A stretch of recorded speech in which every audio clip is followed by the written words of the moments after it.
Okay, guys, I'm here for episode 16 of Revisiting the Rumble, the review series where I revisit every Royal Rumble from 1988 till 2014. The 2016 Royal Rumble review will probably be uploaded on Tuesday. Today, this episode, we look at Royal Rumble 2003, January the 19th, 2003, from the Fleet Center in Boston, Massachusetts. 6 matches on this show, so as usual, a 30 maximum star rating. Opening contest is Brock Lesnar versus The Big Show. Winner goes into the Royal Rumble. Why both of these guys have to qualify for the Royal Rumble, I will never know.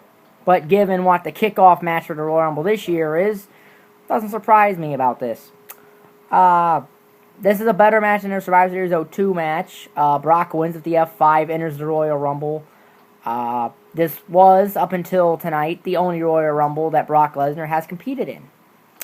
2.5 stars. Next match, World Tag Team Championship match. William Regal and Lance Storm defending against the Dudley Boys. Eric Bischoff was going to suspend the Dudleys earlier, but Vince McMahon reinstated them and said he wants them to get the table. Because this was when Eric Bischoff had 30 days to clean up Raw or he'd be fired and Shane McMahon would take over. There is no table, but Devon gets the brass knuckles and he hits Regal in the head with them, which gets the Dudleys the win. I believe they would lose the title the next night, though. Could be wrong, though. Oh, neighbors, too.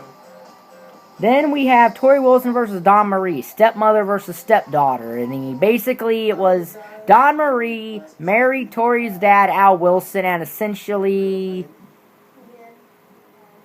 he died having sex. Yeah, that's the thing in a nutshell about that, and I don't want to remember that. This is a 1-star match because Torrie sells her shoulder that Dawn Marie had been working on in the match. Torrie wins with a neck breaker. So then we get a match that was all sugar, no spice, or all sizzle and no finesse, or however way you want to say a match that did not deliver. It's Triple H versus Scott Steiner World Heavyweight Championship match. Amazing build-up that they never actually touched in a match before, which is something WWE never does now, because it's like with WWE, it's match. We don't know how to build something anymore. So, this is Triple H's probably his worst match, and it's all on Scott Steiner, who was not in ring shape. Match is about 15 minutes too long, at 25 minutes approximately. Triple H hits Steiner with a sledgehammer, gets disqualified, and goes on to beat Steiner again at No Way Out, where Steiner then was relegated to the mid-card for the rest of that WWE run. Half star. So then we get one of the all-time classic Royal Rumble undercard matches, if not the entire, that's not a Royal Rumble match. Kurt Angle, Chris Benoit for the WWE Championship. 5-star match. This is traditionally what you expect out of Triple H and Angle, honestly. There's a whole sequence where they're countering each other's finishing move into their own finisher. And then eventually Angle locks on the ankle lock, Great finds the leg, and Benoit is forced to tap out, which gives Angle the victory. This is a match that, due to the circumstances surrounding Chris Benoit, the WWE never talks about anymore, and is probably erased from its history. Much like the Royal match of the next year, which I'll get to in the next video in this series. 5 stars, like I said. So that brings us to the 2003 Royal Rumble match, in which number 1 is Shawn Michaels and number 2 is Chris Jericho. Now, per usual, the entry order will be in the description box down there once I edit the description, and once I put the description in there.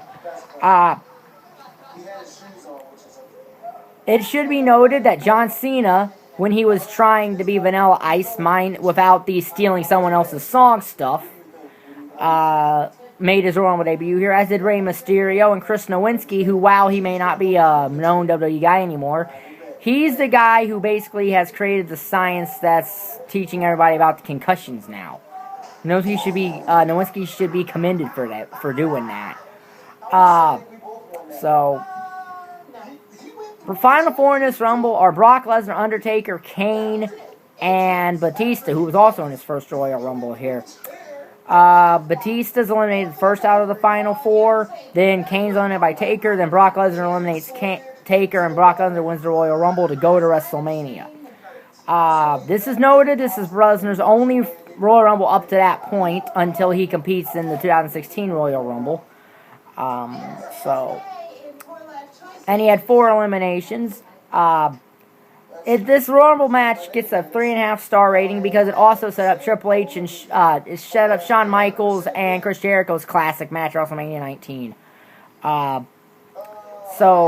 Because Jericho had got Christian to impersonate him during the entrance of number 2, and then he beat up Michaels, busting him over with a chair, eliminated him. Michaels came back later, and is the reason Jericho got eliminated by test.